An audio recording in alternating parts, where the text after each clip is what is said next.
Relationship advice. Update. My 27 female boyfriend, 28 male, is obsessed with my ex, 27 male.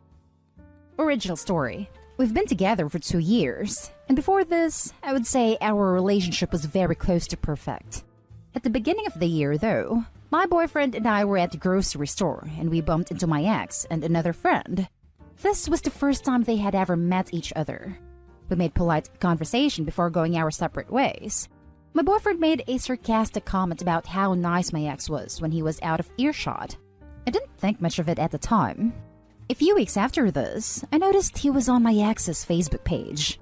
When I asked him what he was doing, he shrugged it off and said he was curious because he saw my ex had commented in Luke's, mutual friend of ours and my ex's, post. His sis friended him on there and claimed my ex was the one to initiate it. He's followed him on Instagram and Twitter too.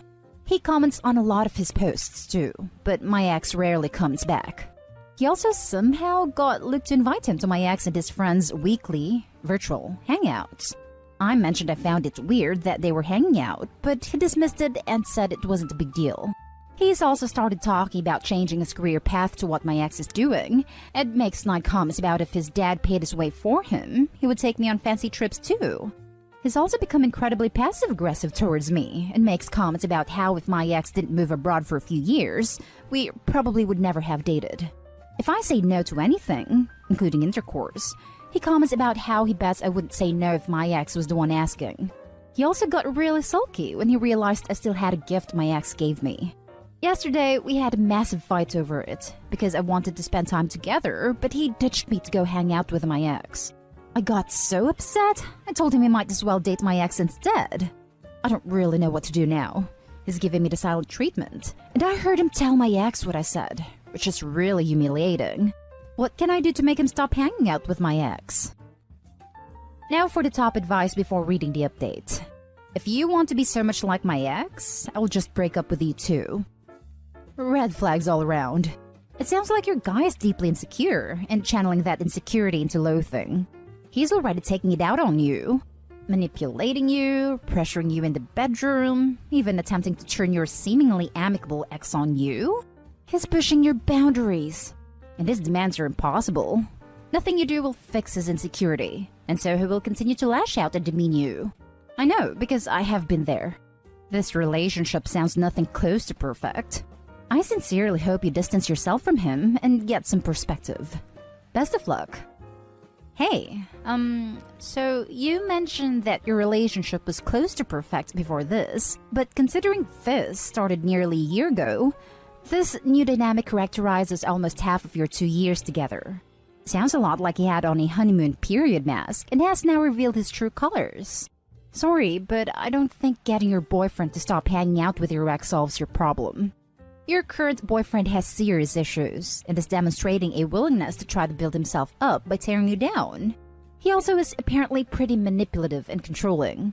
So many red flags. He's managed to make you rethink ever saying no to him because you're trying to avoid a manufactured fight in which he compares himself to your ex. He sulks to get his way. He guilts you to get his way by saying you probably wouldn't say no to your ex. Passive-aggressive, etc. It appears he's testing your boundaries to figure out what emotional manipulation he can apply to get his way. He's punishing you by weaponizing things you say while discussing your relationship with him, and telling them to others to shame you and make you less likely to advocate for yourself later. Kind of sounds like he's trying to make you jealous to prove you love him more, possibly stemming from insecurity, but could be more malintentioned than that. Constant testing of affection is not a great strategy for longevity. He's insincere. The two-faced thing he has going on with snide comments about how nice your ex was, and making fun of the opportunities/connections your ex had in his career at the same time as he's trying to build a relationship with him to leverage his career connections, is definitely going to catch up with him. The way you describe it, it's deeply creepy how he manipulated his way into your ex's friend circle. I'm sure you want back the boyfriend you thought you had prior to this revelation, but he probably doesn't exist. This is who you're dating. Even if you get him to stop hanging out with your ex, he's demonstrated how he interacts in relationships once he's made it to the comfort level. He will use what he learned through this period to get you to think it's too much of an inconvenience to stick up for yourself in other ways. Please don't buy into the sunk cost fallacy. You've got too much of your life still ahead of you for that. Don't take my word for it, though. I highly recommend you read Lundy Bancroft's Why Does He Do That? I think you'll recognize your boyfriend. And now for the update. After my last post, I tried to take the advice into comments and suggested couples counseling. And I asked my boyfriend to cut off my ex, but he got angry at me again. He claimed I was the one who needed therapy because I had jealousy issues, and that my ex was one of his good buddies and I couldn't dictate who he was friends with. Then a week later, he had another hangout with my ex and his friends, where he proceeded to very loudly tell them how I was so insecure and I was trying to tell him who he could speak to. My ex and Luke had to tell him to stop, which she didn't like at all. I should have just broken up with him at this point, but I was stupid and still clinging to the hope of my boyfriend going back to how he was. After this happened, my boyfriend was constantly making jabs at my ex and Luke, but then he would still contact them and pretend to be friends with them. Then, he became super interested in what my intimate life was like with my ex. He was constantly asking me who was better between the two of them, and he would ask me if I had done this or that with my ex. I kept telling him I didn't want to talk about it and to stop asking me. I then found out from my ex and Luke that he had been asking my ex directly the same questions, and that he had been bragging about our intimate life to his friends. My ex said he was telling me because my boyfriend made a comment about loaning me to my ex, if he ever felt like recreating old times. That was the final straw for me, and I broke up with him and moved out. My now ex-boyfriend didn't take the breakup well, and he went on a smear campaign. He even contacted my family and my ex's family to tell them we were apparently having an affair and that he had no choice but to break up with me. It's been almost a month since we broke up, and he keeps getting new numbers to text and call me. Deep down, I think I knew this would be how things ended. I'm sad about the relationship I thought we had ending, but now that I've had space away from my ex-boyfriend, I feel much better. And it's like a huge weight has been lifted from my shoulders. Damn, consider a restraining order or something. His obsessive behavior is concerning, and it's better safe than sorry. This actually could be an option. OP, even if he doesn't seem threatening now, please keep a record of every uncomfortable text, call, post, etc. just in case. I've had to deal with a crazy obsessive ex before, and it was a very tough experience. Jesus, I am so sorry about this, but I am glad you were able to get away safely. I don't want to alarm you, but if he is still harassing you, then you need to be concerned. I recommend you let your family and friends know what is going on. Preserve any messages from him that he sends, even from different numbers, and consider if you want to pursue a restraining order. This is not just a bad breakup, this is harassment. If I were OP, I would be a little bit nervous about the potential for physical stalking. In addition to preserving previous evidence, I would start using a security camera at my place, and while I wouldn't agonize over the footage, I would save it just in case. This dude is nuts. Leave and don't ever look back. Seriously. Seriously? Her and her ex broke up for reasons. The now ex still decides it's a good idea to be the bigger idiot. What the hell was he thinking was gonna happen? Now for the next story. Wild update. Guilt. Thinking of ending my 29 female, 10-year marriage to my husband, 32 male. Original story. I feel like a bad partner for even doing this here, but here we go. I have been with my husband for 10 years. Got married because he was in the army and I was trying to escape my life. We both come from very different backgrounds. He is white, from a conservative family, grew up poor. I'm black, grew up rich, from a liberal/educated family. It was very much a poor little rich girl running away with the boy from the wrong side of the tracks. I'm not the easiest person to live with. I am very career-driven and my job is my life. I love what I do and work in an industry that takes me away from home with weird hours. I'm not a super affectionate person, as it's hard for me to share my feelings, cuddle, etc. I'm never going to be the woman that leaves her husband cutesy sticky notes and love letters. My husband is a good man. He's supportive of what I do, but I'm starting to think we can't give each other what we need. Example, my husband is a very sensitive guy. He also struggles with depression. He loves me more than anything in the world, but expects me to take on all the burdens when he can't. He lost his job 2 months ago.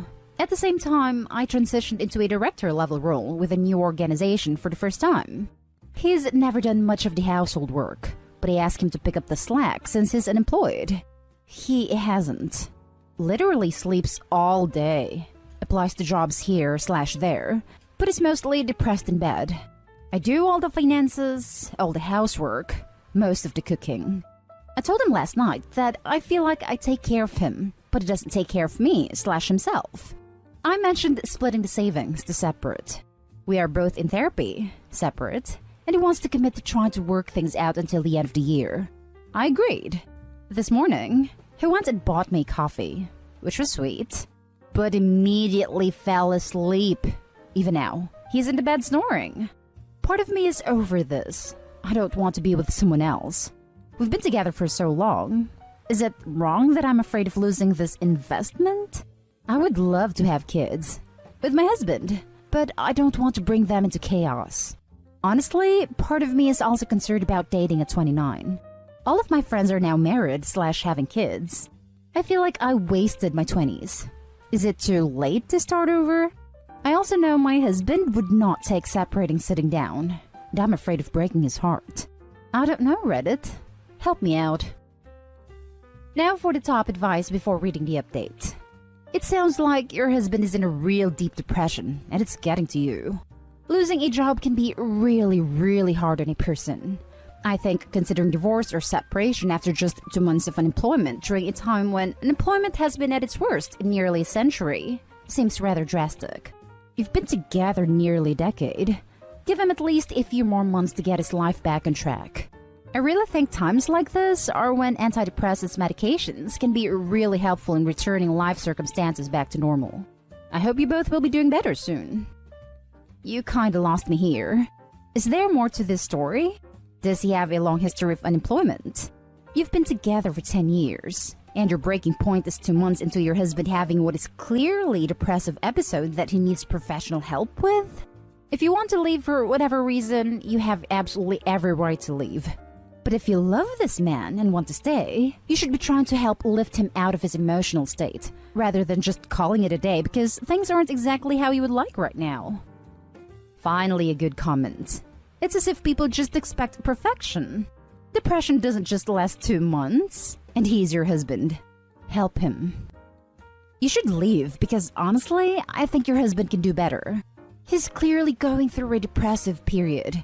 And instead of being worried or concerned for his health, they were worried of him not having a job during a pandemic. You made no mention of couples counseling. So you decided, without even trying to save your marriage, that you want to end it. So end it. Give this poor man the freedom to find someone who will love him in sickness and health. Edit.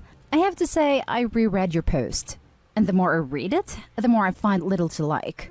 You are upset your husband went to sleep after getting you coffee. But you yourself admit to not being cutesy. You sound like someone who needs attention but can't give it. He's been depressed our entire marriage. He has been in inpatient treatment. He has been on medication. We have done couples therapy. I gave him 2 whole years once he got out of the military to readjust. I just took a job trying to work on police reform with a bunch of cops. In this moment, I mentioned I'm a director level now because for the first time I have a team and would like support. Maybe he does deserve someone else. Maybe I do too. And now for the update. I posted 5 months ago about ending my 10-year marriage to my underemployed and depressed ex.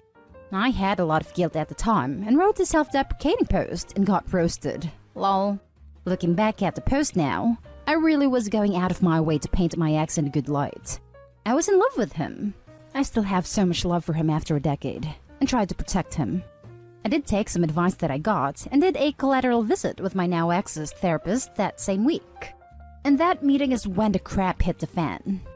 Through the conversation with the therapist, I found out my ex has borderline personality disorder.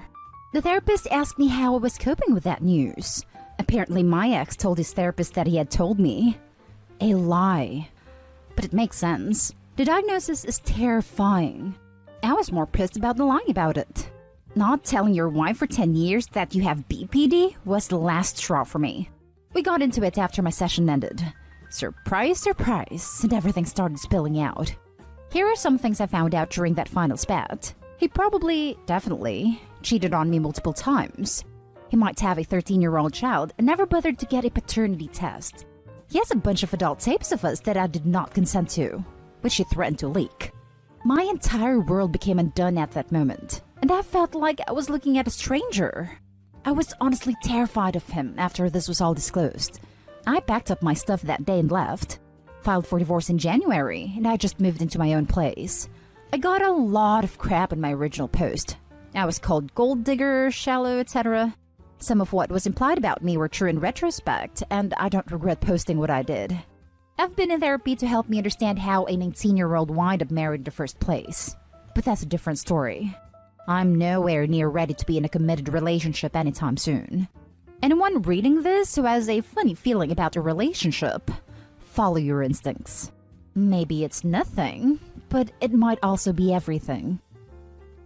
Now for closing comments. I was called gold digger.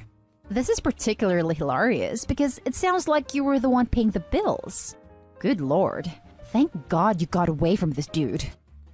Literally, anytime a woman is deemed insufficiently supportive of a sad/angry partner, there will be at least one comment implying, or outright stating, that she sees him as nothing more than a meal ticket, regardless of their actual financial situation. A lot of people out there who are very quick to throw that accusation around. Can't dig for gold you don't have. I love when people say dumb stuff like that. Like, unless you're secretly a millionaire coming into inheritance, you'll have to miss me with that $50,000 salary. That's more like copper digging. I'm so sorry this happened to you. You did the right thing by getting out, and I wish you the best. Threatening to leak an adult tape is just so unbelievably low and abusive to you. Personality disorder or not? Pretty sure threatening to leak a tape is also illegal, especially if it was recorded without a party's consent. Just wanted to say, BPD isn't a terrifying diagnosis and doesn't make someone evil or bad. Your ex-husband is evil and bad and just also happens to have a personality disorder. I'm really glad that you got out, and I wish you happiness and healthy relationships going forward. I have BPD, and it made me sad to read that in her post. Thank you for saying this. I see what you're saying. I don't think I worded what I was trying to say correctly. I was trying to say, in a sense, I understood being afraid to tell someone. But the lying about it to both me and the therapist was the scary part. I struggle with depression and anxiety. I know there's a stigma around mental health. I appreciate the comment and hope this explanation makes sense.